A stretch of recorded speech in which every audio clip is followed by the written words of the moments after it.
Oi pessoal, hoje estamos aqui com Trigivais e nós vamos aqui com Minecraft e nós vamos mostrar como fazer cama. Você tá num lugar lá, você quer dormir para passar o tempo mais rápido.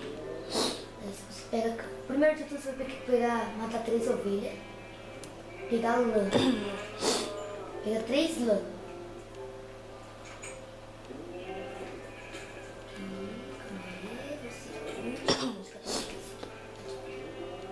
Foi sim.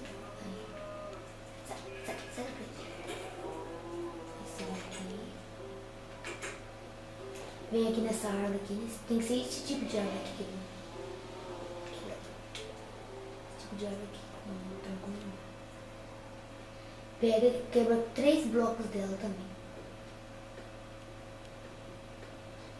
Lembrando que isso aqui tá no Xbox 360.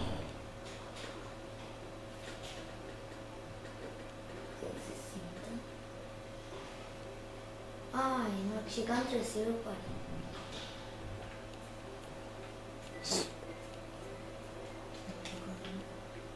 Deixa eu trocar aqui pela areia.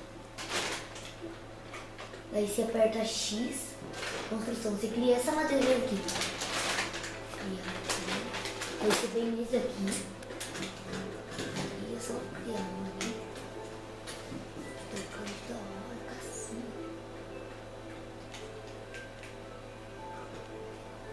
Aqui, daí você aperta LT e tá pronta a sua cama. Fácil. Sim, você não posso dormir agora. Não posso dormir. Mas aí tá a cama. Muito obrigada, pessoal. E se inscreva no canal. Se inscreva no canal. E dá um joinha pra nós que ajuda bastante. Tchau. Não te paro.